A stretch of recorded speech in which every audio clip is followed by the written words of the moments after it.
যেই ঘরের মধ্যে নফল নামাজ না হয়, যেই ঘরের মধ্যে জিকির না হবে, আল্লাহর কোরআনের তেলাওয়াত না হবে, ওই ঘর কবরের মতো হয়ে যায়। এরপরে নবী বলেন, ওয়ালা তাজআলু কবরি ঈদা, তোমরা আমার কবরকে কেন্দ্র করে মেলা বসাবা না, আমার কবরকে উৎসবের স্থানে পরিণত করবা না। আমার কবরকে কেন্দ্র করে মেলা বসাবা না, উৎসবের স্থানে পরিণত করবা না। আমাদের নবীজির চেয়ে বড় পীর দুনিয়াতে কেউ আসে নাই, আসবেও না। আমাদের নবীজির চেয়ে বড় শাইখুল হাদিস, আল্লামা, মুফতি, মুহাদ্দিস, মুফাসসির, পৃথিবীতে একজন মানুষের যত ভালো উপাধি লাগতে পারে সব আমার নবীর জন্য। আমার নবীর চেয়ে শ্রেষ্ঠ উপাধিধারী পৃথিবীতে আসে নাই, আসবে না, আসা সম্ভব না। তার কবরকে কেন্দ্র করে যখন মেলা বসানো জায়েজ নাই, হারাম, অতএব অন্য কোন আল্লাহর ওলির কবরকে কেন্দ্র করেও মেলা বসানো হারাম, জায়েজ নাই। ওই মেলা বসানোর বিপক্ষে আমরা, আল্লাহর ওলির কবরের বিপক্ষে না। এখন এই দেখেন যে আমি বয়ানটা করলাম না, অনেকে দেখবেন এরকম বলতে পারে, এটা নবীদের অলিদের দুশ্মন বলতে পারে। আপনি বলেন, আমি কি অলির কবরের দুশ্মন? নবীদের অলিদের কবরের দুশ্মন? তাহলে কবর কেন্দ্র করে মেলা, কবর কেন্দ্র করে শিরিক, কবর কেন্দ্র করে বেদাত, কবর কেন্দ্র করে সেজদা, এগুলার বিরুদ্ধে আমরা আল্লাহ তাআলার কাছে দোয়া করব, আমাদের এই দেশ থেকে যেন আল্লাহ সমূলে বেদাত এবং শিরিককে আল্লাহ দূর করে দেয়। আমরা দোয়া করব। রাসূলুল্লাহ সাল্লাল্লাহু আলাইহি সাল্লাম বলেন, যদি আমাকে মহব্বত করতে চাও তো কবরকে তোমরা উৎসবের স্থানে পরিণত করবা না, বরং কি করবা? ওয়াসাল্লু আলাইয়া, আমার উপর বেশি বেশি দুরূদ পড়বা। ফাইন্না সালাতাকুম তাবলুগুনি হাইসু কুনতুম, তোমরা যেখানেই থাকো, যেখান থেকে দুরূদ পড়ো, তোমাদের দুরূদ ওই মুহূর্তে আমার কাছে পৌঁছে যায়। তাহলে আমরা বেশি বেশি দুরূদ পড়ব, আল্লাহ তৌফিক দান করেন। এবার আমার সাথে বলেন, কবর সামনে রেখে নামাজ পড়া যাবে না। অনেক মসজিদের মাঝখানে কবর, মসজিদের মাঝখানে কেন করছেন? আবেগে করে লিস, মসজিদের মাঝখানে কবরটা আবেগে করে ফেলছে। তো কেন আবেগে করলেন? আলেমদেরকে জিজ্ঞাসা করতে পারলেন না? তো আপনি কবর করছে, এটা মাঝখানে করে গেছে। যদিও মুসলমানরা কবরকে সেজদা করে না, যারা মসজিদে নামাজ পড়ে, ওদের মনে কখনো কবরের সেজদা করার উদ্দেশ্য না, কিন্তু আপনি এই কামটা কেন করলেন?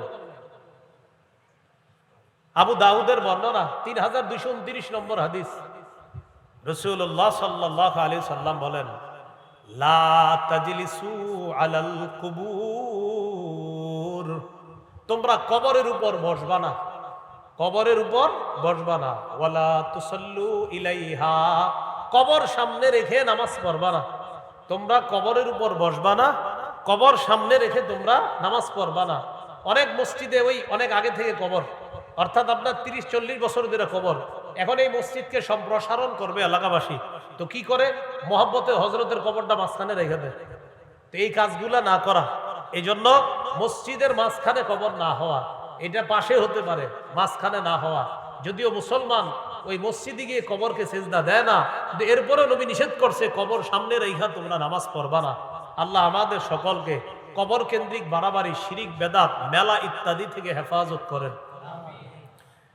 আরবি মাস কি মাস? এটা এই রবিউল আউয়াল মাসকে কেন্দ্র করে আমাদের সমাজের কিছু মানুষ বাড়াবাড়ি করে, বেদাত করে। বলেন কি করে? বাড়াবাড়ি করে, বেদাত করে। এই জাতীয় বেদাতের মধ্যে আমরা পা বাড়াবো না। রবিউল আউয়াল মাসকে কেন্দ্র করে খুব মনোযোগ সহকারে শোনেন। 1 নাম্বার, ঈদ কি জিনিস। 2 নম্বর, ইসলামে ঈদ বলতে কি বুঝায়। 3 নম্বর, মিলাদুন নবী মানে কি। 4 নম্বর, নবীজির জন্ম বার কবে। 5 নম্বর, নবীজির জন্ম তারিখ কবে। 6 নম্বর, ঈদে মিলাদুন নবীর ইতিহাস দুনিয়াতে শুরু হইল কিভাবে। 7 নম্বর, নবী তার জন্মদিনে কোনো আমল করেছেন কিনা। 8 নম্বর, জন্মদিনকে কেন্দ্র করে কোনো বেদাত, রুসুম ইত্যাদি হারাম। 9 নম্বর, কেউ যদি বলে নবী তো নিষেধ করে না এই রেলি, জশ্নে জুলুস বাইর করতে, আপনারা নিষেধ করেন কেন, এটার কি জবাব। 10 নম্বর, কেউ যদি বলে বেদাত মানে যদি হয় নতুন আবিষ্কার, ফ্যান, লাইট, এগুলোও তো নতুন আবিষ্কার, তাহলে এদিকে বেদাত কর না কেন, এটার কি জবাব। 11 নাম্বার, সর্বশেষ আপনাকে বলবে আমার আব্বা তো গত 20 বছর করছে, আমার জানা মতে আপনার দাদাও করছে গত 40 বছর, এটার কি জবাব। 12 নাম্বার, বেদাতের মোকাবেলায় সুন্নাহের ব্যাপক প্রচার প্রসারণা চালানোর 1 নাম্বার দায়িত্ব হলো যুব সমাজের। কাদের? সুন্নাহের ব্যাপক প্রচারের 1 নাম্বার দায়িত্ব কাদের? বলতে পারেন হুজুরদের। হুজুর তো বলতেছেই খতিব মসজিদের মধ্যে। আপনারা যদি এবার হুজুরের ওই মসজিদের কথাটা নিয়ে খালি সমাজে সমাজে প্রচার করে দেন তাহলে তো হয়ে গেল। 1 নম্বর, ঈদ মানে কি? একটু মন দিয়ে শোনেন। ঈদ আনন্দ, খুশি, উৎসব প্রকাশ করা। 2 নম্বর, ইসলামে ঈদ বলতে কি বুঝায় এটা আমাদের জানা দরকার। এই ব্যাপারে 3টি হাদিস বলি, মন দিয়ে শোনেন। আবু দাউদের 1134 নম্বর হাদিস। আনাস ইবনে মালিক রাদিয়াল্লাহু তাআলা আনহুর বর্ণনা, তিনি বলেন, কাদিমা রাসূলুল্লাহ সাল্লাল্লাহু আলাইহি ওয়াসাল্লাম আল মাদিনাহ ওয়া লাহুম ইয়াওমান ইয়ালআবুনা ফীহিমা। রাসূলুল্লাহ সাল্লাল্লাহু আলাইহি সাল্লাম মদিনায় আগমন করলেন। মদিনাবাসী তখন 2 দিন, এমন 2 দিন ছিল যেই 2 দিনে তারা খেলাধুলা করত। فقال رسول الله صلى الله عليه وسلم ما هذان اليومان। নবী তাদেরকে জিজ্ঞাসা করলেন, আচ্ছা এই 2 দিন যে তোমরা খেলাধুলা করো এটা কি, কেন খেলাধুলা করো? তারা জবাব দিল, কুন্না নালআবু ফীহিমা ফিল জাহিলিয়া। আমরা মূর্খতার যুগে এই 2 দিনে খেলাধুলা করতাম, তাই এখনো খেলাধুলা করি। فقال رسول الله صلى الله عليه وسلم ইন্নাল্লাহা ক্বাদ আবদালাকুম বিহিমা খায়রাম মিনহুমা ইয়াউমাল আযহা ওয়া ইয়াউমাল ফিতরি। রাসূলুল্লাহ সাল্লাল্লাহু আলাইহি সাল্লাম বললেন, অতীতের যে 2 দিনে খেলতা এটা ভুলে যাও। আল্লাহ তাআলা তোমাদেরকে ওই 2 দিনের পরিবর্তে ঈদুল ফিতর এবং ঈদুল আযহা নামে অতি উত্তম 2টি ঈদের দিন আল্লাহ তোমাদেরকে দান করছেন। তাহলে ইসলামে মুসলমানদের ঈদ কয়টা? আবার বলেন, মুসলমানদের ঈদ কয়টা? 2টা। এখন আমি আপনাদের কাছে একটু জানতে চাই, নবীজি সাল্লাল্লাহু আলাইহি সাল্লাম যেই ঈদ পালন করেছেন ওই ঈদটা সেরা নাকি আমরা যেই ঈদ পালন করব সেটা সেরা? নিঃসন্দেহে নবীজিরটা সেরা। নবীজির সাথে যারা পড়ছে ওইটা সেরা। এখন অনেক জায়গায় দেখবেন দেয়ালে লেখা, অথবা অনেক মানুষ আপনাদেরকে বলবে সকল ঈদের ঈদ ঈদে মিলাদুন নবী, সকল ঈদের সেরা ঈদ ঈদে মিলাদুন নবী। আমি শ্রদ্ধার সাথে তাদের এই কথা গ্রহণ করতে, আল্লাহ পাক রব্বুল আলামিন বলেন, আতিউল্লাহ, তোমরা আল্লাহর আনুগত্য করো, ওয়া রাসূলাহ, রাসূল সাল্লাল্লাহু আলাইহি সাল্লামের আনুগত্য করো, ওয়ালা তানাজাউ, পরস্পর ঝগড়া করো না, ফাতাফশালু ওয়া তাযহাবা রিহুকুম, তোমরা যদি আপোষে ঝগড়া করো তোমাদের শক্তি খর্ব হয়ে যাবে, তোমরা দুর্বল হয়ে যাবে।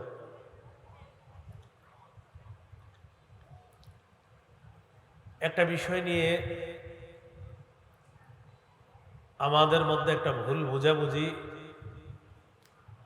বা অনেকে একটা ভুলকে সঠিক মনে করতেছে, সেটা হলো ইসলাম ধর্মের বহির্ভূত যারা যারা মুসলমানই না, এমন কারো ব্যাপারে কেউ এই কথা বলা যে তাদেরকে নিয়ে অথবা শিরিক বেদাতপন্থী তাদেরকে নিয়ে একটা সম্প্রীতি ভালোবাসা সৃষ্টি করা, এই জাতীয় কথা কেউ বলা,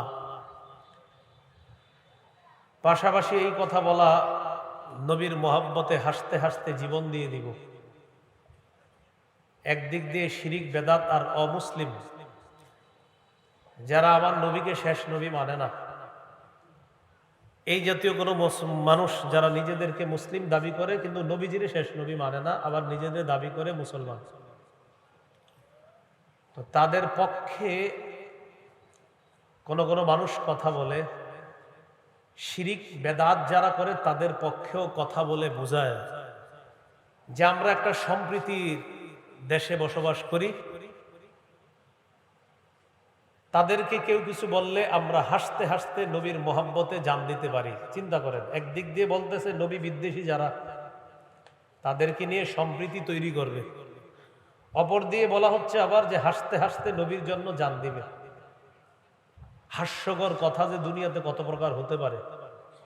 একদিক দিয়ে নবীর দুশ্মন, আবার শিরিক বেদাত যে করে, নবীর নাম বিক্রি করে যারা বেদাত করে তাদেরকে নিয়ে সম্প্রীতি তৈরি করবে, চিন্তা করেন। পাশাপাশি আবার বলে যে তাদের কিছু হলে হাসতে হাসতে নবীর জন্য জান দিয়ে দিব, তাদের কিছু হলে হাসতে হাসতে নবীর জন্য জান দিয়ে দিব।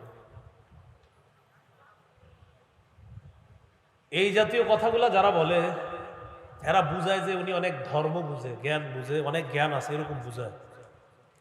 বুঝায় কি মানে আমার অনেক জ্ঞান আছে, খুব জ্ঞান রাখে, এরকম বুঝায়। ওই জাতীয় জ্ঞানী যারা আছে তাদেরকে এ কথা বলে দেওয়া যায় সুন্দরভাবে। অন্যান্য লাইনে অনেক বড় জ্ঞানী হলেও আমাদের মাদ্রাসার প্রাথমিক পর্যায়ের 2-3 বছরে যে ছাত্রগুলো আছে এদের সামনে বসার মতো ধর্মীয় জ্ঞান তাদের নেই, অন্যদিকে জ্ঞান আছে। না হয় আপনি বুঝেন কি কথা বলে। নবীকে শেষ নবী মানে না যারা, শিরিক বেদাত করতেছে যারা, তাদেরকে নিয়ে সম্প্রীতি তৈরি করবে, আবার বলতেছে তাদের কিছু হলে হাসতে হাসতে নবীর জন্য জান দিবে। তো এই জাতীয় কথাবার্তাগুলা যারা বলে তাদেরকে কিছু বিষয় স্পষ্ট থাকা দরকার। সেটা হলো, আমরা এখানে এই শোলাকিয়া মাঠে এখন যারা আছে, আমার বয়ান যারা শুনছে মুসলমান, আমরা কোনো আল্লাহর ওলির দুশ্মন না, কোনো আল্লাহর ওলির বিরোধী আমরা না। তবে কোন আল্লাহর ওলির কবরকে কেন্দ্র করে, মাজারকে কেন্দ্র করে শিরিক যদি কেউ করে, বেদাত যদি কেউ করে, কেউ যদি গঞ্জিকা সেবন করে, কেউ যদি গাঁজা সেবন করে, গাঁজা, আল্লাহর ওলির কবরকে কেন্দ্র করে কেউ যদি শিরিক করে, কেউ যদি বেদাত করে, আর কেউ যদি গাঁজা খায়, আমরা ওই শিরিকের বিরুদ্ধে, আমরা ওই বেদাতের বিরুদ্ধে, ওই গাঁজার বিরুদ্ধে আগেও ছিলাম, এখনো আছি, আমৃত্যু আমরা এগুলার বিরুদ্ধে থাকবো। তাহলে আমরা আল্লাহর ওলির বিরুদ্ধে না, আল্লাহর ওলির কবরের বিরুদ্ধে, আল্লাহর ওলির কবর জিয়ারত করা হবে এর বিরুদ্ধে না। আল্লাহর ওলির কবরকে কেন্দ্র করে কেউ যদি শিরিক করে, কেউ যদি বেদাত করে, কেউ যদি আল্লাহর ওলির কবরকে কেন্দ্র করে মেলা বসায়, এই শিরকের বিরুদ্ধে আমরা, এই বেদাতের বিরুদ্ধে আমরা, এই মেলার বিরুদ্ধে আমরা, এই গাঁজা সেবনের আসরের বিরুদ্ধে আমরা আগেও ছিলাম, এখনো আছি, ভবিষ্যতেও আমাদের অবস্থান পরিষ্কার। শিরিক, বেদাত, কুফর, গাঁজা ইত্যাদির বিরুদ্ধে আমাদের অবস্থান সব সময় পরিষ্কার থাকবে। তো এই বিষয়টা না অনেকে গুলায় ফেলছে, গুলায় ফেলে আমাকে, আপনাকে, আমাদেরকেও শত্রু বানাচ্ছে। আমাদেরকে কেমন জানি বুঝাইতে চাইতেছে যে আমরা শত্রু, আমরা সম্প্রীতি চাই না, এমনটা বুঝায়। এরকম একটা ভাবসাব। সহিহ বুখারীর বর্ণনা 427 নম্বর হাদিস। এই হাদিসের বর্ণনাকারী আম্মাজান আয়েশা সিদ্দিকা রাদিয়াল্লাহু তাআলা আনহা, তিনি বলেন, নবীজির দুই বিবি উম্মে হাবিবা, উম্মে সালামা রাদিয়াল্লাহু তাআলা আনহুমা, তারা দুইজন হাবশায় একটা গির্জা দেখছে, গির্জা, ফিহা তাসাবির, গির্জার মধ্যে অনেকগুলো ছবি দেখছে। ছবি, গির্জা বলতে আমাদের মাথায় কি আসে? একটা ধর্মের ইবাদত খানা, একটা ধর্মের মানুষের কি খানা? ইবাদত খানা, গির্জা। তো এগুলা একটা ধর্মের মানুষের ইবাদত খানা। তো এই ইবাদত খানার মধ্যে দেখে কি? তাসাবির, ছবি, মূর্তি। ফাযাকারাতা লিন-নবী সাল্লাল্লাহু আলাইহি ওয়াসাল্লাম, নবীজির দুই বিবি ব্যাপারটা আল্লাহ রাসূলের কাছে জানাইলেন, হুজুর, আমরা হাবশায় একটা গির্জা দেখলাম, ইবাদত খানা দেখলাম, ইবাদত খানার মধ্যে দেখি কি? ছবি, মূর্তি, এগুলা দেখলাম। ফাকাল রাসূলুল্লাহ সাল্লাল্লাহু আলাইহি ওয়াসাল্লাম, ইন্না উলাইকা ইযা কানা ফীহিমুর রাজুলুস সালিহু ফামাতা বানাউ আলা কবরিহি মসজিদা। নবীজি বলেন, এরা হলো তারা, একদল মানুষ ছিল, তাদের মাঝে কোনো ভালো মানুষ যখন মারা যায়, মারা যাওয়ার পর ওই ভালো মানুষটা যেখানে কবর দেয়, কবরের উপর তারা একটা সেজদার স্থান বানাইতো, নাউজুবিল্লাহ। যেখানে কবর দিস উপরে একটা সেজদার স্থান বানায়। ওয়াসাওয়ারু ফিহি তিলকা সুওয়ার, ওই মানুষগুলা আল্লাহর ওলি মারা যাওয়ার পর কবরের উপরে একটা সেজদার স্থান বানিয়েছে, আর ওই সেজদার স্থানের ভিতরে নিচে আল্লাহর ওলির কবর, আর উপরে ওই সেজদার যেই জায়গায় দেয় সেখানে হলো আল্লাহর ওলির মূর্তি।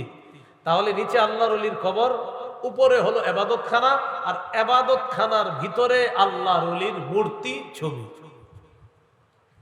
নবীজি বললেন, উলাইকা শিরারুল খালকি ইনদাল্লাহি ইয়াউমাল কিয়ামাহ, এরা হলো কিয়ামতের ময়দানে সবচেয়ে নিকৃষ্ট জাতি হবে, কিয়ামতের ময়দানে সবচেয়ে নিকৃষ্ট জীব হবে তারা যারা আল্লাহর ওলিদের কবরের উপরে সেজদার স্থান বানায়, আবার যদি এটার মধ্যে মূর্তি বসায়, তারা হবে সবচেয়ে নিকৃষ্ট জাতি। এজন্য মূর্তি ইত্যাদি এগুলা ইসলাম সমর্থন করে না।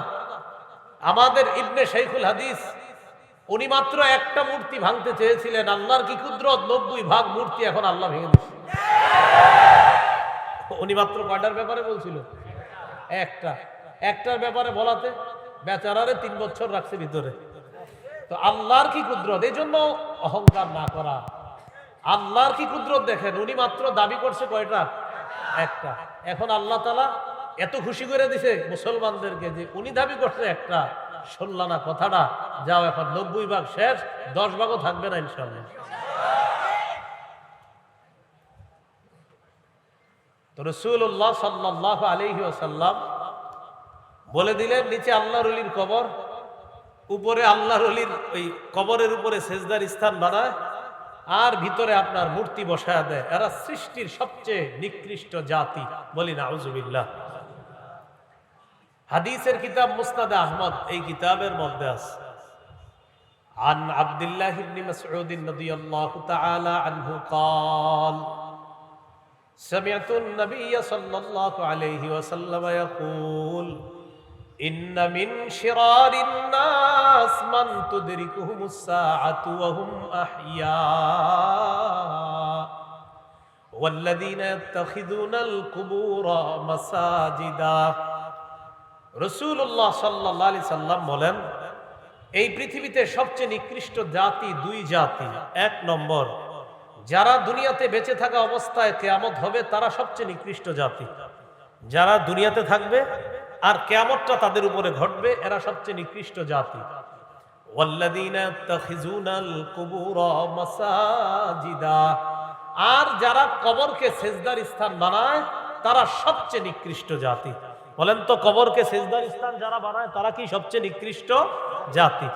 আল্লাহ আমাদেরকে আল্লাহর ওলিদের কবরের মর্যাদা যেন আমরা রক্ষা করতে পারি, আল্লাহ তৌফিক দান করেন।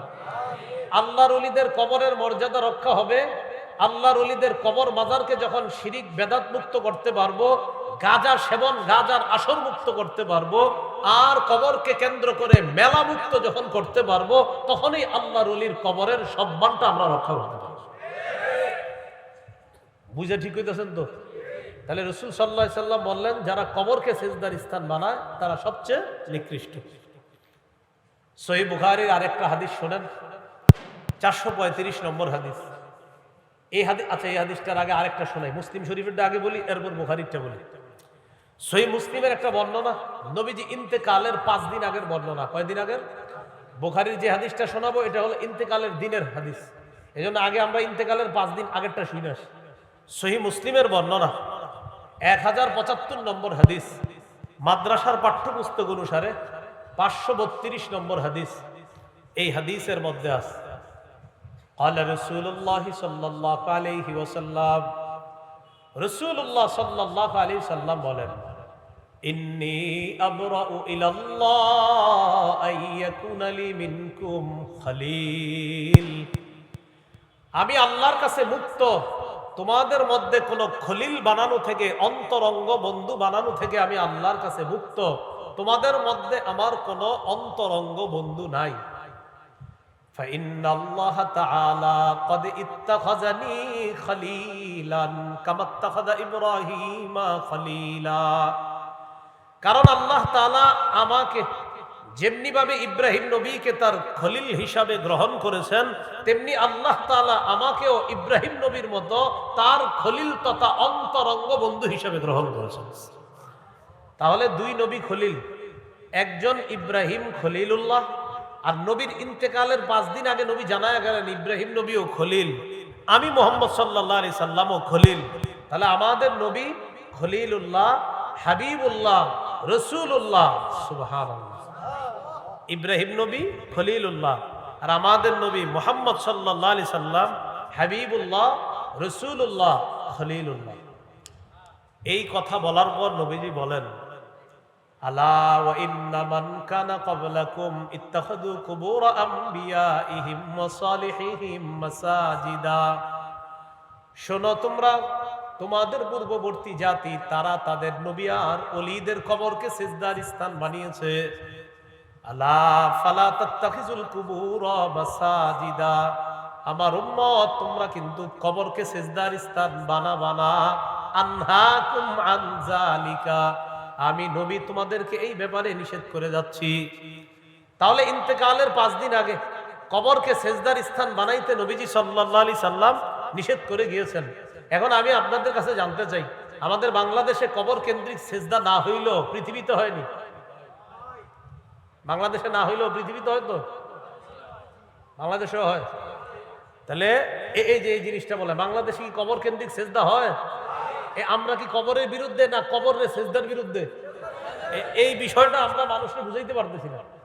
এই বয়ান করলে আমাদেরকে বলে আমরা ওলিদের দুশমন। এটা কথাটা দেখেন কত ভয়ঙ্কর কথা। আমরা তো আল্লাহর ওলিদের দুশমন না। আল্লাহর ওলির কবরে যদি কেউ সেজদা দেয়, ওই শিরিকের দুশমন আমরা। এবার বুখারীর বর্ণনা শোনেন, 435 নম্বর হাদিস। মুসলিমের হাদিসটা হলো নবী ইন্তেকালের 5 দিন আগের, আর বুখারীর হাদিসটা হলো রাসূল ইন্তেকালের দিনের হাদিস। লাম্মা নুজিলা বিরাসূলিল্লাহি সাল্লাল্লাহু আলাইহি ওয়াসাল্লাম, যখন রাসূল সাল্লাল্লাহু আলাইহি সাল্লামের মুমূর্ষু অবস্থা হলো, নবীজি কি করলেন? মুমূর্ষু অবস্থায় তাফিকা ইয়াতরাহু খামিসাতান আলা ওয়াজহিহি, রাসূলুল্লাহ সাল্লাল্লাহু আলাইহি সাল্লাম একটা কাপড় দিয়ে নিজের চেহারা মোবারক ঢাকলেন। নবী ইন্তেকাল করবেন, ওই মুহূর্তে একটা কাপড় দিয়ে নিজের চেহারা মোবারক ঢাকলেন। নবীজির যখন প্রাণটা বের হবে অবস্থা, ওই মুহূর্তে কাশাফাহা আন ওয়াজহিহি, ওই মুহূর্তে রাসূলুল্লাহ সাল্লাল্লাহু আলাইহি ওয়াসাল্লাম চেহারা মুবারকের উপর থেকে কাপড়টা সরিয়ে নিলেন। নবীজির যখন মুমূর্ষু অবস্থা, তখন চেহারায় কাপড় রাখলেন, আর যখন প্রাণটা বের হবে তখন কাপড়টা সরাইলেন। সরায়া বললেন, লানাতুল্লাহি আলাল ইয়াহুদি ওয়ান নাসারা, ইহুদিদের উপর আল্লাহর অভিশাপ, খ্রিস্টানদের উপর আল্লাহর অভিশাপ। ইত্তাখাযু কুবুর আমবিয়াইহিম মাসাজিদা, তারা তাদের নবীদের কবরকে সেজদার স্থান হিসাবে গ্রহণ করেছে, সেজদার স্থান বানিয়েছে। ইউহাযযিরু মা সানাউ, নবী নিষেধ করে যাচ্ছে, সতর্ক করে যাচ্ছে, উম্মত আমার ইন্তেকালের পরে কিন্তু আমার কবরকে আবার তোমরা সেজদার স্থান বানাবা না। অতীতের জাতি তাদের নবীর কবরকে সেজদার স্থান বানিয়েছে, এই জাতীয় কাজকর্ম কিন্তু তোমরা করবা না। আল্লাহ আমাদের সকলকে কবর কেন্দ্রিক সেজদা, শিরিক, বেদাত থেকে বাঁচার তৌফিক দান করেন।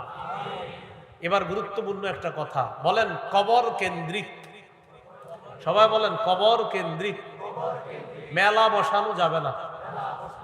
কবর কেন্দ্রিক কি বসানো যাবে না? এখন কথা হলো, যারা অতীতে বসানোর পক্ষে ছিলেন বা বসাইতো, রবিউল আউয়াল মাস আসলে বসাইতো, আমি দলিল দেই, দলিল দেওয়ার পরে তো আপনি বসানোর কথা না। দলিল দিয়ে পারলে চ্যালেঞ্জ করেন। কবর কেন্দ্রিক মেলা যে নিষেধ, এটা যদি দলিল থাকে তা কেন বসাবে মেলা? এটা যদি নিষেধ। আবু দাউদ 2042 নম্বর হাদিস। কোন কিতাব? কত নম্বর হাদিস? 42 নম্বর হাদিস, 2042। قال رسول الله صلى الله عليه وسلم لا تجعلوا بيوتكم قبورا। রাসূলুল্লাহ সাল্লাল্লাহু আলাইহি সাল্লাম বলেন, তোমরা তোমাদের ঘরগুলাকে কবর বানায়ও না। যেই ঘরের মধ্যে নফল নামাজ না হয়, যেই ঘরের মধ্যে জিকির না হবে, আল্লাহর কোরআনের তেলাওয়াত না হবে, ওই ঘর কবরের মতো হয়ে যায়। এরপরে নবী বলেন, ওয়ালা তাজআলু কবরি ঈদা, তোমরা আমার কবরকে কেন্দ্র করে মেলা বসাবা না, আমার কবরকে উৎসবের স্থানে পরিণত করবা না। আমার কবরকে কেন্দ্র করে মেলা বসাবা না, উৎসবের স্থানে পরিণত করবা না। আমাদের নবীজির চেয়ে বড় পীর দুনিয়াতে কেউ আসে নাই, আসবেও না। আমাদের নবীজির চেয়ে বড় শাইখুল হাদিস, আল্লামা, মুফতি, মুহাদ্দিস, মুফাসসির, পৃথিবীতে একজন মানুষের যত ভালো উপাধি লাগতে পারে সব আমার নবীর জন্য। আমার নবীর চেয়ে শ্রেষ্ঠ উপাধিধারী পৃথিবীতে আসে নাই, আসবে না, আসা সম্ভব না। তার কবরকে কেন্দ্র করে যখন মেলা বসানো জায়েজ নাই, হারাম, অতএব অন্য কোন আল্লাহর ওলির কবরকে কেন্দ্র করেও মেলা বসানো হারাম, জায়েজ নাই। ওই মেলা বসানোর বিপক্ষে আমরা, আল্লাহর ওলির কবরের বিপক্ষে না। এখন এই দেখেন যে আমি বয়ানটা করলাম না, অনেকে দেখবেন এরকম বলতে পারে, এটা নবীদের অলিদের দুশ্মন বলতে পারে। আপনি বলেন, আমি কি অলির কবরের দুশ্মন? নবীদের অলিদের কবরের দুশ্মন? তাহলে কবর কেন্দ্র করে মেলা, কবর কেন্দ্র করে শিরিক, কবর কেন্দ্র করে বেদাত, কবর কেন্দ্র করে সেজদা, এগুলার বিরুদ্ধে আমরা আল্লাহ তাআলার কাছে দোয়া করব, আমাদের এই দেশ থেকে যেন আল্লাহ সমূলে বেদাত এবং শিরিককে আল্লাহ দূর করে দেয়। আমরা দোয়া করব।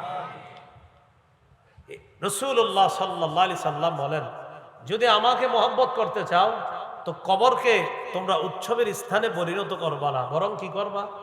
ওয়াসাল্লু আলাইয়া, আমার উপর বেশি বেশি দুরূদ পড়বা। ফাইন্না সালাতাকুম তাবলুগুনি হাইসু কুনতুম, তোমরা যেখানেই থাকো, যেখান থেকে দুরূদ পড়ো, তোমাদের দুরূদ ওই মুহূর্তে আমার কাছে পৌঁছে যায়। তাহলে আমরা বেশি বেশি দুরূদ পড়ব, আল্লাহ তৌফিক দান করেন।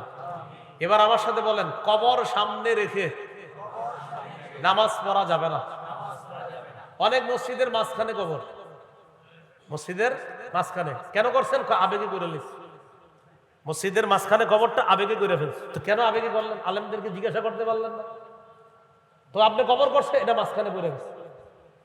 যদিও মুসলমানরা কবরকে সেজদা করে না, যারা মসজিদে নামাজ পড়ে, ওদের মনে কখনো কবরের সেজদা করার উদ্দেশ্য না, কিন্তু আপনি এই কামটা কেন করলেন?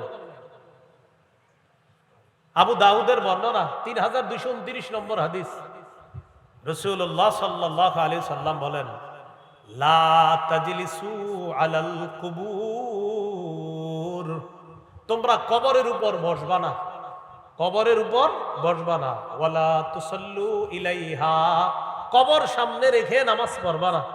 তোমরা কবরের উপর বসবা না, কবর সামনে রেখে তোমরা নামাজ পড়বা না। অনেক মসজিদে ওই অনেক আগে থেকে কবর, অর্থাৎ আপনার 30-40 বছর ধরে কবর। এখন এই মসজিদকে সম্প্রসারণ করবে এলাকাবাসী, তো কি করে? মহব্বতে হজরতের কবরটা মাঝখানে রেখে দেয়। তো এই কাজগুলা না করা, এই জন্য মসজিদের মাঝখানে কবর না হওয়া, এটা পাশে হতে পারে, মাঝখানে না হওয়া। যদিও মুসলমান ওই মসজিদে গিয়ে কবরকে সেজদা দেয় না, কিন্তু এরপরে নবী নিষেধ করছে কবর সামনে রেখা তোমরা নামাজ পড়বা না। আল্লাহ আমাদের সকলকে কবর কেন্দ্রিক বাড়াবাড়ি, শিরিক, বেদাত, মেলা ইত্যাদি থেকে হেফাজত করেন। আরবি মাস কি মাস? এটা এই রবিউল আউয়াল মাসকে কেন্দ্র করে আমাদের সমাজের কিছু মানুষ বাড়াবাড়ি করে বেদাত করে। বলেন কি করে? বাড়াবাড়ি করে বেদাত করে। এই জাতীয় বেদাতের মধ্যে আমরা পা বাড়াবো না। রবিউল আউয়াল মাসকে কেন্দ্র করে খুব মনোযোগ সহকারে শোনেন। 1 নম্বর, ঈদ কি জিনিস। 2 নম্বর, ইসলামে ঈদ বলতে কি বুঝায়। 3 নম্বর, মিলাদুন নবী মানে কি। 4 নম্বর, নবীজির জন্ম বার কবে। 5 নম্বর, নবীজির জন্ম তারিখ কবে। 6 নম্বর, ঈদে মিলাদুন নবীর ইতিহাস দুনিয়াতে শুরু হইল কিভাবে। 7 নম্বর, নবী তার জন্মদিনে কোনো আমল করেছেন কিনা।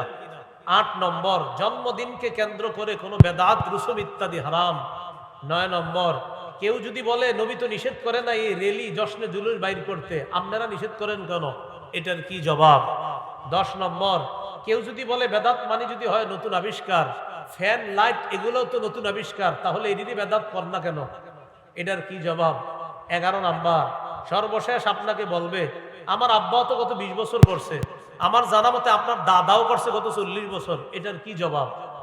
12 নম্বর, বেদাতের মোকাবেলায় সুন্নাহের ব্যাপক প্রচার প্রসারণা চালানোর 1 নাম্বার দায়িত্ব হলো যুব সমাজের। কাদের? সুন্নাহের ব্যাপক প্রচারের 1 নাম্বার দায়িত্ব কাদের? বলতে পারেন হুজুরদের। হুজুর তো বলতেছি খতিব মসজিদের মধ্যে। আপনারা যদি এবার হুজুরের ওই মসজিদের কথাটা নিয়ে খালি সমাজে সমাজে প্রচার করে দেন তাহলে তো হয়ে গেল। 1 নম্বর, ঈদ মানে কি?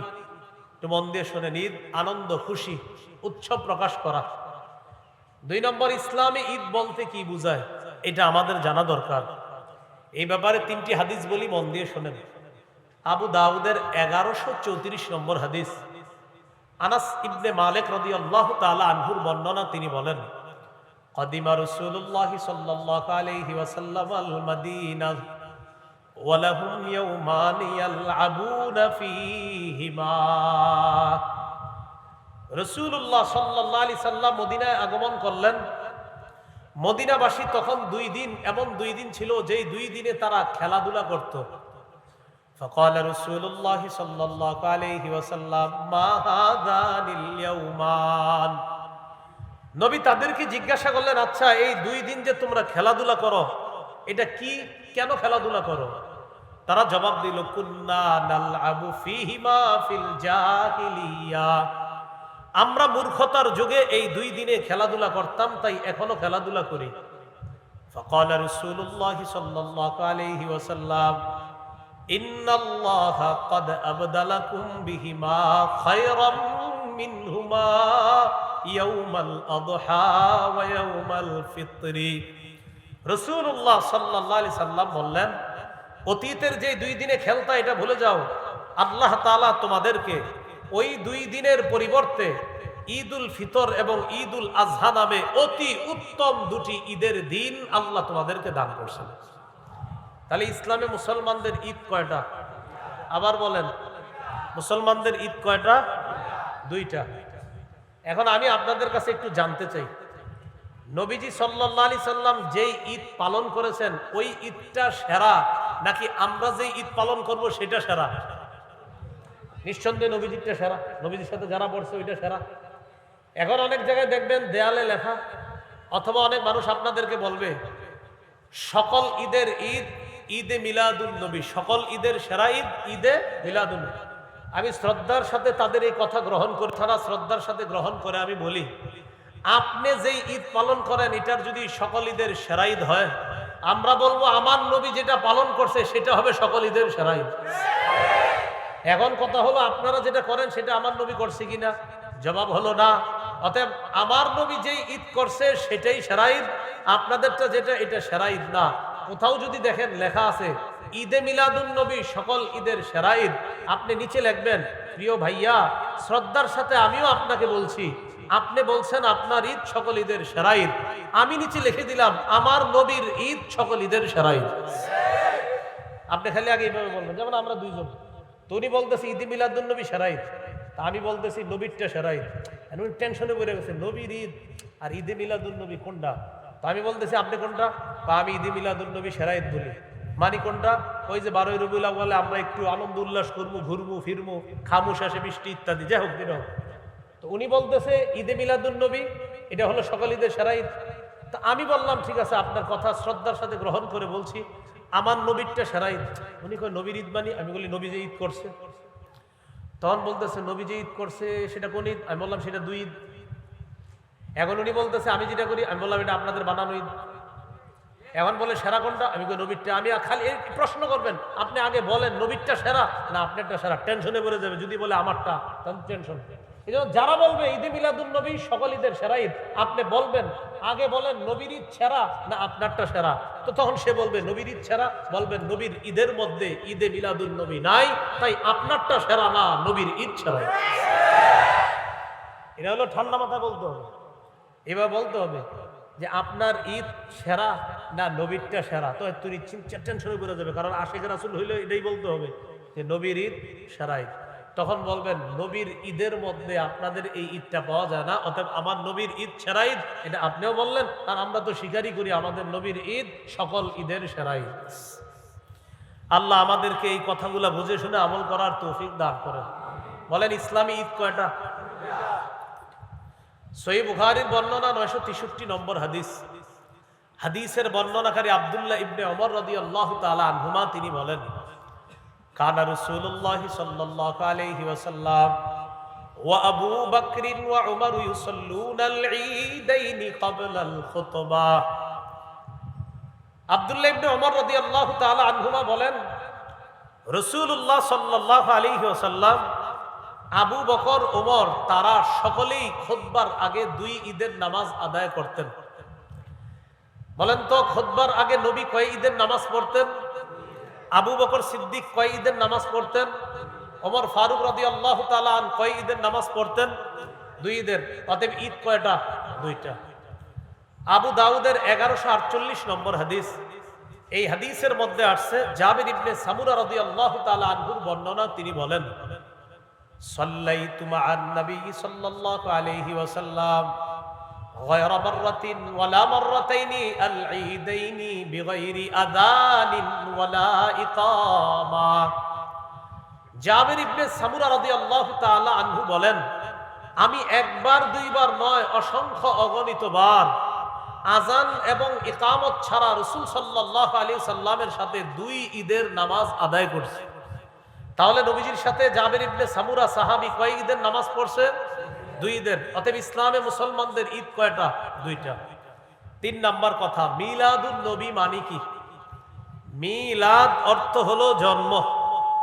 আন নবী মানে মুহাম্মদ সাল্লাল্লাহু আলাইহি ওয়াসাল্লাম।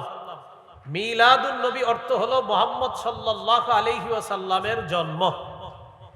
আমাদের সমাজে যদি কাউরে বলেন আপনি মিলাদ আছে, যদি বলেন ঘরে মিলাদ আছে, তখন তার মাথায় আসে যে ঘরে গিয়ে কিছু কাজ করতে হবে, করার পর একটা দোয়া আছে, দোয়ার পরে বিরিয়ানি আছে অথবা জিলাপি আছে। আমাদের সমাজে যদি কাউকে বলেন যে ভাই ঘরে মিলাদ আছে, তো আপনি বুঝবেন কি জানেন? ঘরে মিলাদ মানে ওখানে যাবো, যাওয়ার পরে কিছু ঘটনা ঘটবে, এরপর হুজুর একটা মুনাজাত দিবে, তারপর হয়তো এটা কিন্তু আপনার, আমি শ্রদ্ধার সাথেই বলতেছি, এটা আবার অন্যভাবে নিয়েন না, মানে আমাদের সমাজে এটারই মিলাদ মনে করে। কিন্তু আমার যদি কোনো সময় কেউ বলেন হুজুর ঘরে আসেন মিলাদ আছে, তো আমি বলবো মিলাদ আছে তো আমারই নিবেন কেন? তো যদি বলে তো কারে নিব, আমি বলবো মিলাদ মানে তো জন্ম, মানে আপনার কি ছেলে হবে না মেয়ে হবে না নাতি নাতনি হবে সেটা তো আমি জানি না।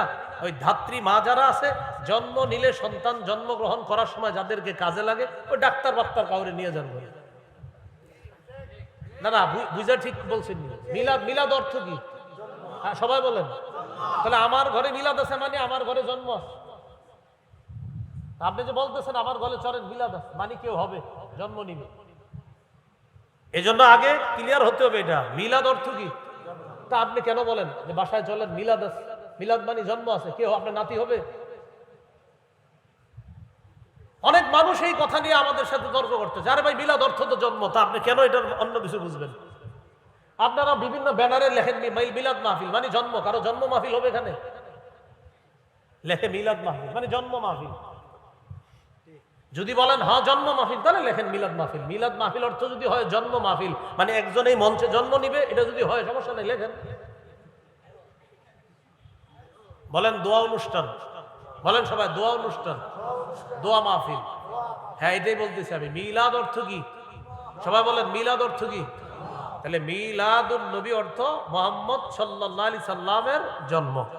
আজকে থেকে যদি কেউ আপনাদেরকে বলে মিলাদ মানেন, আমার সাথে জবাব দিবেন, বলেন জন্ম অর্থে মিলাদ মানি। আমার জিজ্ঞাসা করেন সবাই মিলাদ মানেন? জিজ্ঞাসা করেন। জন্ম অর্থে মিলাদ মানি। এবার আপনাদেরকে আমি জিজ্ঞাসা করি মিলাদ মানেন? এই পুরাটা বলবেন। হ্যাঁ জন্ম অর্থে মিলাদ মানি। কারণ ও যদি বলেন মিলাদ মানি, তার ওর মাথায় তো এটা আসবে কিছু হবে ঘরে গিয়ে, এরপরে তারপর শেষে জিলাপি দিবে, এরকম না। তাহলে মিলাদ মানেন জন্ম অর্থে মিলাদ মানে। তো মিলাদুন নবী অর্থ মুহাম্মদ সাল্লাল্লাহু আলাইহি সাল্লামের জন্ম। 4 নাম্বার কথা, নবীজির জন্ম বার কবে? মুসনাদে আহমদ 4 নাম্বার খন্ড 172 নম্বর পৃষ্ঠা। ওলিদা রাসূলুল্লাহ সাল্লাল্লাহু আলাইহি ওয়াসাল্লাম ইয়াউমাল ইসনাইন। রাসূলুল্লাহ সাল্লাল্লাহু আলাইহি সাল্লাম সোমবারে জন্মগ্রহণ করেছেন। 5 নাম্বার আলোচনা, নবীজির জন্ম তারিখ কবে? এটা সবাই একটু মন দিয়ে শোনেন। কেউ বলেন নবীজির জন্ম তারিখ 2 রবিউল আউয়াল, কেউ বলেন 8ই রবিউল আউয়াল, কেউ বলেন 9ই রবিউল আউয়াল, কেউ বলেছেন নবীর জন্ম 10ই রবিউল আউয়াল, কেউ বলেছেন 12ই রবিউল আউয়াল, কেউ বলেছেন 17ই রবিউল আউয়াল, কেউ বলেছেন রবিউল আউয়ালের ৮ দিন বাকি থাকতে নবীর জন্ম, কেউ আবার বলেছেন রমজানের 12ই রমজান নবীর জন্ম। এটা কিন্তু নতুন শুনছি একদম। হ্যাঁ, 12ই রমজান নবীজির জন্ম। একটা কথা আপনারা আমার সাথে একমত হবেন আশা করি, যে নবীজির জন্ম নিয়ে মতভেদ আছে। এই ব্যাপারে আমি আশা করি একমত হবেন। কি আছে? মতভেদ আছে। আল্লামা মুহাম্মদ ইবনে কাসির রহমতুল্লাহি আলাই আল বিদায়া ওয়ান নিহায়ার মধ্যে তিনি সবগুলো তারিখকে উনি দুর্বল প্রমাণিত করে গুরুত্ব দিয়ে তিনি 3টা তারিখ আলোচনা করেছেন। কয়টা? 2 রবিউল আউয়াল, 8ই রবিউল আউয়াল, 12ই রবিউল আউয়াল। 2 রবিউল আউয়ালের আলোচনাটা একটু মন দিয়ে শুনেন। মুহাম্মদ ইবনে সাদ তাবকাতে ইবনে সাদের মধ্যে আছে, তিনি তার উস্তাদ ওয়াকিদি থেকে বর্ণনা করেছেন, ওয়াকিদি তার উস্তাদ আবু মাশার থেকে বর্ণনা করেছেন। একটু সামনে আসেন, আমার দিকে তাকান, এই যে এদিক তাকান সবাই। এই উনি হলেন আমার উস্তাদ, ওনার থেকে আমি একটা বর্ণনা করেছি, আমি ওনার ছাত্র। আবার আমি তার কাছে বর্ণনা করছি, তিনি আমার ছাত্র। তাহলে তার উস্তাদ আমি আর আমার উস্তাদ তিনি, এতটুকু বুঝছেন সবাই? এটাকে বলে সূত্র। বলেন কি বলে? তাহলে সূত্রে তিনি আমার উস্তাদ, আমি তার ছাত্র। আবার আমি তার উস্তাদ, তিনি আমার ছাত্র, এগুলো সূত্র। তার উস্তাদ আমি, আমার উস্তাদ তিনি, এটাকে বলা হয় সূত্র। সূত্রে 2 জন আছে, একজনের নাম ওয়াকিদি, আরেকজনের নাম আবু মাশার।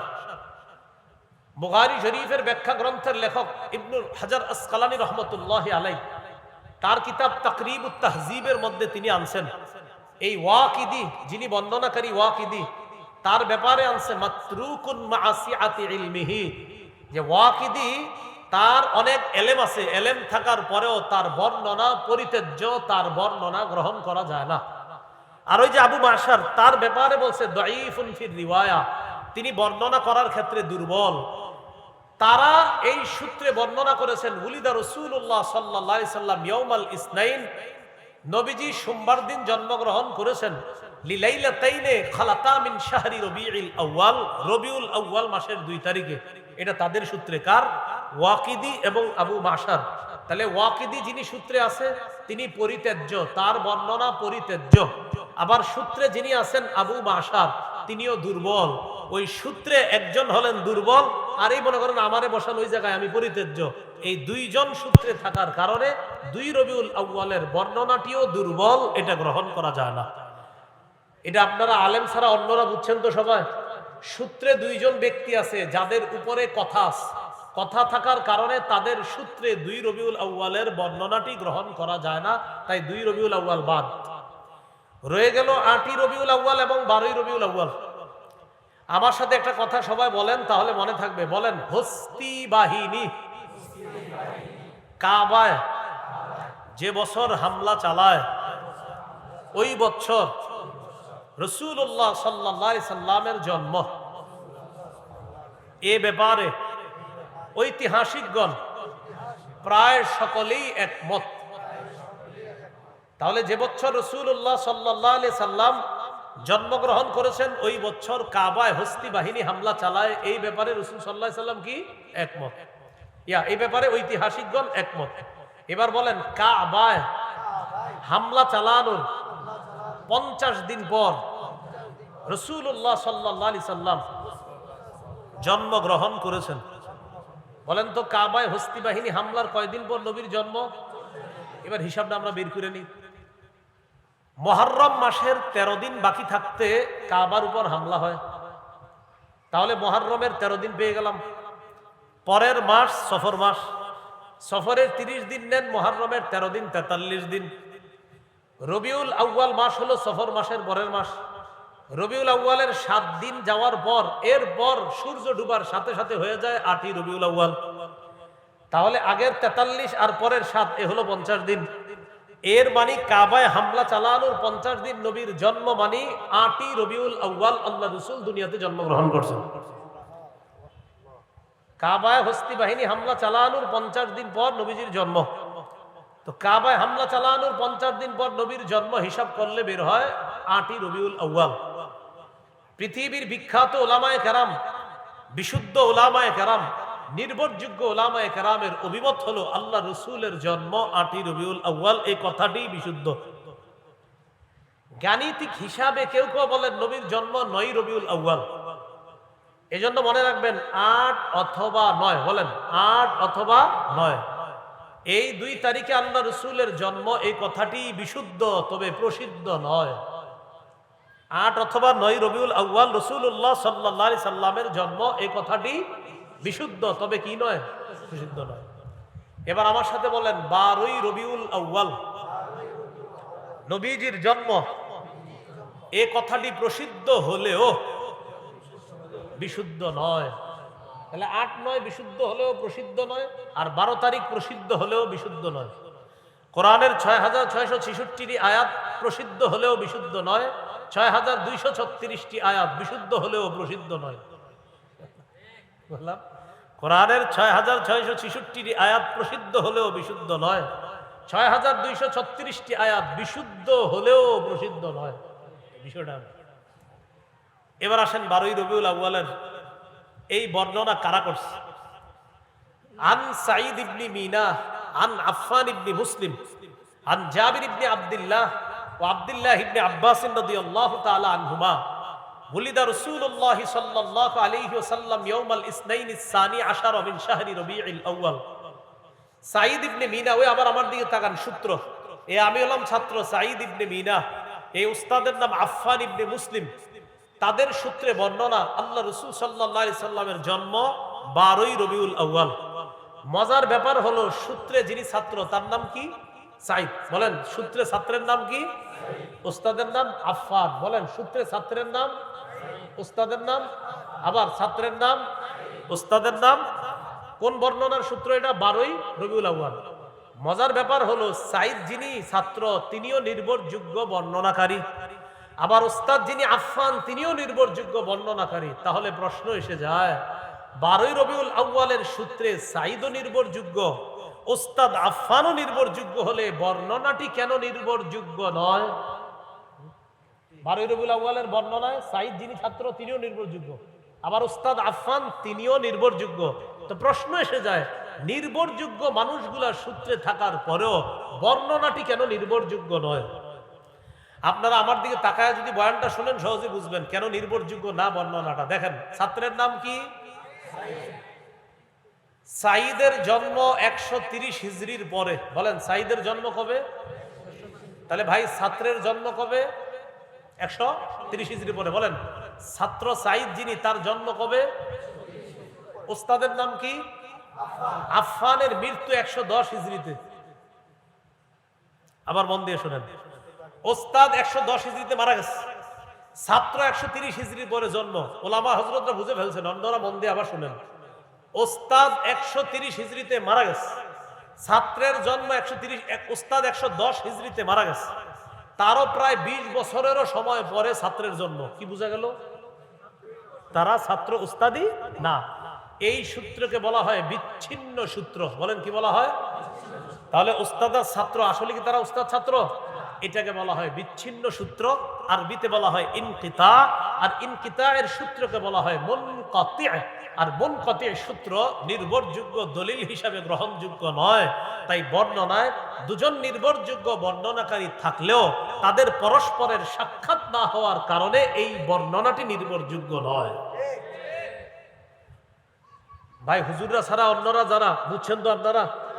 তাহলে ওস্তাদের মৃত্যু 110 হিজরিতে আর ছাত্রের জন্ম হয়েছে 130-এর পরে, তাহলে এরা উস্তাদ ছাত্র না। মাঝখানে কোনো ঝামেলা হয়ে গেছে, এই জন্য তাদেরকে আইনা এই সূত্র বানানো হলেও এই সূত্রটি নির্ভরযোগ্য নয়। তাই এই বর্ণনা নির্ভরযোগ্য নয়। এই জন্য 12 রবিউল আউয়ালের বর্ণনাটি এটি প্রসিদ্ধ হলেও বিশুদ্ধ নয়, যদিও অনেকে এটার ব্যাপারে মতামত দিয়েছে। এটা হলো বয়ান করলাম। এলাকায় ঝগড়া থেকে বাঁচার জন্য কি করবেন? যেমন আজকের বয়ানের পরে আগামীকাল এই বিষয়ে হয়তো 2 দলের মধ্যে ঝগড়া হইতে পারে। ঝগড়া থেকে বাঁচার জন্য যেটা করবেন এটা হলো বুদ্ধি। আমার একটু জিজ্ঞাসা করেন, বলেন নবীর জন্ম কবে? জিজ্ঞাসা করেন। এবার ঝগড়া থেকে বাঁচার জন্য উত্তর দিতেছি। দেখেন নবীজির জন্ম 8 থেকে 12 রবিউল আউয়ালের মাঝে যে কোনো একদিন। 8 থেকে 12 রবিউল আউয়ালের মাঝে যে কোনো একদিন, শিওর? হ্যাঁ শিওর।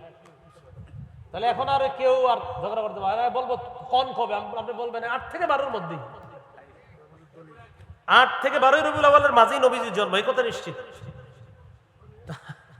এটা যদি আপনারে বলে, আমরা তো বললাম 8-এরও বর্ণনা আছে, 9-এরও বর্ণনা আছে, 10-এরও বর্ণনা আছে, 12-এরও বর্ণনা আছে। তো এই জন্য আপনি যদি চান যে না ঝগড়া করবেন না, তখন বলবেন 8 থেকে 12 রবিউল আউয়াল মাস যে কোনো একদিন, আপনি টেনশন করেন, আপনি কবে হইলে খুশি হন সেটা বলেন।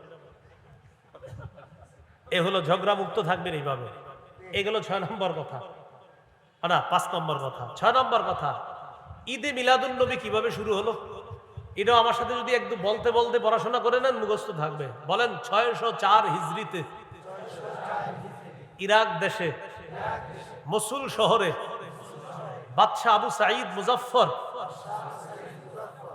জনৈক আলেম আবুল খাত্তাব ওমর ইবনে দিহিয়া তার মাধ্যমে সর্বপ্রথম ঈদে মিলাদুন নবীর সূচনা করে। কত হিজরি? 604। কত হিজরি? কোন দেশে? শহরের নাম মসুল শহর। বাদশার নাম আবু সাঈদ। বাদশার নাম কি? আর যে হুজুরের বেদাত করতে গেলে কিন্তু একজন সাইনবোর্ডওয়ালা দাড়ি টুপিওয়ালা লাগবে। এই জন্য বেদাত যারা করে না দেখবেন সাইনবোর্ড টুপি দাড়িওয়ালা, এরপর একটা গাড়ির উপরে উঠবে আর চারোদিকে ফুল টুল দিয়া হেরে খুঁজে পাবেন না। তো এখন কথা হলো, ওই বেদাতের যিনি লিড দিলেন তার নাম আবুল খাত্তাব ওমর ইবনে দিহিয়া। এই তার মাধ্যমে সর্বপ্রথম এই বেদাতের সূচনা হয়। তার ব্যাপারে ইবনে হাজার আসকালানী রহমতুল্লাহি আলাইহি বলেন, কাসীরুল ওয়াকিআতি ফিল আইম্মাতি ওয়া ফিস সালাফি মিনাল উলামা। এই লোকটা পূর্ববর্তী আলেমদের ব্যাপারে কটু মন্তব্য করতেন। এই লোকটা পূর্ববর্তী আলেমদের ব্যাপারে উল্টাপাল্টা কথা বলতেন। এখন আপনারা তালাশ করে এমন অনেক লোক পাবেন যারা বেদাতীদের নেতৃত্ব দেয়, এরা দলিলে না পারলে সর্বশেষ হক্কানি আলেমদের নাম নিয়ে নিয়ে তাদেরকে গালি দেয়। এখন এই গালির সূত্র কোত্থেকে আসছে? এই এলাকার ইমাম সাহেবরা আছেন, খতিব সাহেবরা আছেন, আপনাদেরকে গালি দিলে কষ্ট নিয়েন না। তাদের গুরুজি যিনি বেদাত আবিষ্কার করছে, গুরুর মুখের ভাষা ছিল খারাপ, তাই ওই সূত্রে তাদের অনুসারীদের মুখের ভাষাও খারাপ। এটা কষ্ট নেওয়ার কিছু নেই। তার ব্যাপারে ইবনে হাজার আসকালানী লেখছেন, খবিসুল লিসান, মুখের ভাষা ছিল খুব খারাপ। শাদীদুল কিবরি, প্রচন্ড অহংকার টাইপের মানুষ ছিল। মুতাহাবিরান, দুর্বল প্রকৃতি, অলস প্রকৃতির মানুষ ছিল, আর খালি আলেমদেরকে গালিগালাজ করত। আল্লাহ আমাদেরকে হেফাজত করেন। 604 হিজরি পর্যন্ত দুনিয়াতে যেটা ছিল না সেটা আমরা করব না। সেটা করে হঠাৎ এটার নাম দেওয়া, সকল ঈদের সেরা ঈদ যদি কেউ বলে, আমরা বলবো আমাদের নবীরটা সেরা ঈদ। একটা দিন যেই দিনে আমি জন্মগ্রহণ করেছি, তাই এই দিনে আমি রোজা রাখি। তাহলে নবীজি জন্মদিনে কি রাখতেন? সোমবার, বছরে একদিন, সেটা হলো 12ই রবিউল আউয়াল। হ্যাঁ, সোমবার কি বছরে একদিন না সপ্তাহে একদিন? তাহলে নবীজি সাল্লাল্লাহু আলাইহি সাল্লামের জন্মদিনের আমলটা কি বাৎসরিক না সাপ্তাহিক? হ্যাঁ, এখন থেকে বলবেন নবীজির জন্মদিনের আমল এটা সাপ্তাহিক, প্রতি সোমবার রোজা রাখবা, তাহলে শ্রেষ্ঠ আশিক রাসূলের পরিচয় পেয়ে যাবে। 12ই রবিউল আউয়াল এটা শুধু নবীজির এক বছর কেন্দ্র করে না। এবার আপনারা বলেন, নবীজি তার জন্মদিনে কি খাইতেন না রোজা রাখতেন? এখন আপনারাই বলেন, এই যে বছরে একটা যেটা হয় এটা কি রোজা রাখা হয়? আমি কিন্তু বলি না, আপনারা বলতেছেন কি করে। তাহলে নবীজি রাখতেন রোজা, আর আপনি কি আপনারাই বলতেছেন, আপনারাই বলেন কি হয়? তাহলে নবীজি সাল্লাল্লাহু আলাইহি সাল্লাম রাখতেন রোজা, আর আপনি সেখানে রোজা না রেখে খাইতেছেন, এটা কেমন নবীর মহব্বতের পরিচয় দিলেন? আমি আবারও বলছি, রাসূল সাল্লাল্লাহু আলাইহি সাল্লাম পূর্ণাঙ্গ শরীয়ত দুনিয়ার মধ্যে রেখে গিয়েছেন। এই শরীয়তের মধ্যে বেদাতের নামে নতুন কিছু আবিষ্কার যারা করে, যারা করতেছে, অতীতে এখনো ভবিষ্যতেও তাদের বিরুদ্ধে আমাদের অবস্থান আছে, ছিল, থাকবে ইনশাআল্লাহ। বেদাতের আর ওই কথাটা কিন্তু বেশি প্রচার করবেন। প্রথম যেটা বলছি, আমরা আল্লাহর ওলির বিরুদ্ধে না, আল্লাহর ওলির কবরের বিরুদ্ধে না, কবর কেন্দ্র করে বেদাত, কুফর, শিরিক আর মেলার বিরুদ্ধে আমরা। 8 নাম্বার, জন্মদিন কেন্দ্র করে বেদাত করা যাবে না। রাসূলুল্লাহ সাল্লাল্লাহু আলাইহি সাল্লাম বাড়াবাড়ি করতে নিষেধ করেছেন। ইবনে মাজার 3085 নম্বর হাদিস, নবী বলেন, ইয়াকুম ওয়াল গুলুওয়া ফিদ্দীন, দ্বীনের ব্যাপারে, ধর্মের ব্যাপারে তোমরা বাড়াবাড়ি করা থেকে বাঁচো। ফাইন্নাহু আহলাকা মান কানা ক্বাবলাকুম আল গুলুউ ফিদ্দীন, দ্বীনের ব্যাপারে বাড়াবাড়ি করার কারণে অতীতের জাতি ধ্বংস হয়ে গেছে, তোমরা এরকম করবা না। 9 নাম্বার, কেউ যদি বলে নবী তো এগুলা করতে নিষেধ করেন নাই, এক্ষেত্রে আমাদের জবাব হলো, নবী পূর্ণাঙ্গ শরীয়ত রেখে গিয়েছেন। সহিহ বুখারীর 2697 নম্বর হাদিসে নবী বলেন, মান আহদাসা ফি আমরিনা হাদা মা লাইসা ফীহি ফাহুয়া রাদ্দুন, আমাদের এই পূর্ণাঙ্গ শরীয়তের মধ্যে ইবাদতের নামে সওয়াবের আশায় কেউ যদি নতুন কিছু আবিষ্কার করে, এটা বেদাত, এটা প্রত্যাখ্যান করা হবে। 10 নম্বর কথা, কেউ যদি বলে লাইট ফ্যান এইগুলা তো নতুন আবিষ্কার, এগুলাও তো বেদাত, এটার জবাবে আমি আপনাদেরকে বলবো, প্রিয় ভাইয়েরা, আপনারা এখানে যারা আছেন, আগামী 100 বছর 50 বছর যদি বাঁচেন, লাইট ফ্যান যদি আগামী 50 বছর নাও থাকে, আপনারা কি নামাজ ছেড়ে দিবেন? তাহলে লাইট ফ্যান থাকা না থাকার সাথে আমাদের শরীয়ত পালনের কোনো সম্পর্ক না। ফ্যান লাইট না থাকলেও আমরা ইবাদত করেছি আগে, লাইট ফ্যান থাকলেও এখনো আমরা ইবাদত করতেছি। বোঝা গেল এই নতুন আবিষ্কারগুলা থাকলেও না থাকলেও আমরা ইবাদত করব, এটার সাথে শরীয়তের কোনো সম্পর্ক নাই। এজন্য এটা দিয়ে সেটার দলিল দেওয়া যাবে না। 11 নাম্বার সবচেয়ে কঠিন প্রশ্ন, আপনি যখন সর্বশেষ আপনারা বলবে বেটা তোর আব্বাও তো 20 বছর এই বেদাত করছে, আবার আপনারা বলতে পারে তোমার দাদাও এত বছর করছে। এই ব্যাপারে আপনি বলবেন আল্লাহ আমার দাদাকে মাফ করেন, আল্লাহ আমার আব্বাকে মাফ করেন, ভুল ভুল আমার 14 দুগুণে 28 গোষ্ঠীও যদি ভুল করে থাকে, ভুল ভুল ভুল কিয়ামত পর্যন্ত ভুল। এটা জবাব দিয়ে দিবেন আপনি। সর্বশেষ কথা 12 নাম্বার, এটা আমার সাথে একটু যুব সমাজ সহ সবাই বলেন, বলেন বেদাতের পরিবর্তে আমরা ব্যাপকভাবে সুন্নাহের প্রচার করব। এত বেশি সুন্নাহের প্রচার করব, আমাদের সুন্নাহর প্রচারের ফলে বেদাতের যেন কবর হয়ে যায়। তাহলে বেদাতের বিপরীতে আমরা কি প্রচার করতে হবে? এই মাহফিলটা হচ্ছে যুব সমাজের উদ্যোগে শোলাকিয়ার। এই যে শোলাকিয়া মাঠে অনেকগুলা গাছ, এই গাছের মধ্যে সুবহানাল্লাহ লেখা থাকতে হবে, আলহামদুলিল্লাহ লেখা থাকতে হবে, আল্লাহু আকবার রাস্তার পয়েন্টে পয়েন্টে থাকতে হবে। ডান পাশে হাঁটা সুন্নত, রাস্তার পয়েন্টে লিখে দিবেন যে সুবহানাল্লাহ বলা, আলহামদুলিল্লাহ বলা। এটা বলার উপকারিতা কি? যেমন ওনার সাথে আমার দেখা, আমারে বলতে পারে আচ্ছা হুজুর সুবহানাল্লাহটা কে লিখলো? কি বলছে আমারে? কি বলছে?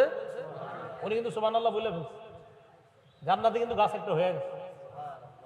আবার জিজ্ঞাসা করে আচ্ছা আলহামদুলিল্লাহটা কে লিখলো? আলহামদুলিল্লাহ বলে ফেলছে। আবার বলতেছে আল্লাহু আকবার, এটা কে লিখলো? আমাদের কুজানি মাদ্রাসায় যাইতে দেখবেন প্রায় গাছের মধ্যে সুবহানাল্লাহ, আলহামদুলিল্লাহ, লা ইলাহা ইল্লাল্লাহ, আল্লাহু আকবার, এইভাবে প্রচার করা। মসজিদের ওযুখানার মধ্যে লেখা থাকতে হবে মেসওয়াক করা সুন্নত। এগুলা লেখার কারণ কি? এই আপনার লেখা দেখা যদি 10 জন মেসওয়াক কিনে, তাহলে আপনি প্রচার করার কারণে রাসূল সাল্লাল্লাহু আলাইহি সাল্লাম তিরমিজির বর্ণনায় বলেছেন 2677 নম্বর হাদিস, একটা সুন্নত প্রচারের ফলে যদি অন্য কতজন আমল করে, আপনি একজন প্রচার করলেন আর 100 জন আমল করে, 100 জনের সওয়াব আপনার আমলনামায় আল্লাহ দিবেন। এই জন্য ব্যাপকভাবে আমরা সুন্নাহের প্রচার প্রসার করব, বলেন ইনশাআল্লাহ। আল্লাহ আমাদের সকলকে কবর কেন্দ্রিক, মাজার কেন্দ্রিক, রবিউল আউয়াল মাস কেন্দ্রিক যে কোনো ধরনের বেদাত থেকে বেঁচে থাকার তৌফিক দান করেন। সুবহানাল্লাহি ওয়া বিহামদিহি, সুবহানাকাল্লাহুম্মা ওয়া বিহামদিকা, আশহাদু আল্লা ইলাহা ইল্লা আনতা আস্তাগফিরুকা ওয়া আতুবু ইলাইক। আজকের আলোচনাটা আমার সংকলন মিম্বরের আমানত দ্বিতীয় খণ্ডে পাবেন। আজকের যে আলোচনা বেদাত কুফর শিরিক, এই আলোচনা মিম্বরের আমানত দ্বিতীয় খণ্ডে পাবেন। অনলাইন থেকে সংগ্রহ করে নিতে পারেন। এখানে গাড়িতে ওরা নিয়ে এসেছে মিম্বরের আমানত, যাদের লাগবে 1 থেকে 6 খণ্ড ওদের কাছে আছে। প্রতিটা খণ্ডই আপনারা সংগ্রহ করে নিতে পারেন। আমি বলবো নিয়ে আপনারা বাসায় পড়াশোনা করবেন। আল্লাহ আমাদের সকলের আজকের এই উপস্থিতিকে কবুল করে নেন। আলহামদুলিল্লাহ রাব্বিল আলামিন, ওয়াল আকিবাতু লিল মুত্তাকিন, ওয়াসসালাতু ওয়াসসালামু আলা সাইয়্যিদিল আমবিয়া ওয়াল মুরসালিন ওয়া আলা আলিহি ওয়া আসহাবিহি আজমাইন। রব্বানা যালামনা আনফুসানা ওয়া ইল্লাম তাগফির লানা ওয়া তারহামনা লানাকুনান্না মিনাল খাসিরিন। রব্বিরহামহুমা কামা রাব্বায়ানি সগীরা। মাবুদ মেহেরবান, মাওলা মেহেরবানি করে জীবনের সমস্ত গুনাহ খাতাগুলো মাফ করে দেন। আল্লাহ আমাদের মধ্যে যারা অসুস্থ সুস্থ বানায় দেন, যারা ঋণী ঋণ পরিশোধের ব্যবস্থা করে দেন। আল্লাহ যারা অভাবী অভাব দূর করে দেন। ঈমান, ইসলাম, তাওহীদ, হেদায়েতের উপর অটল অবিচল থাকার তৌফিক দান করেন।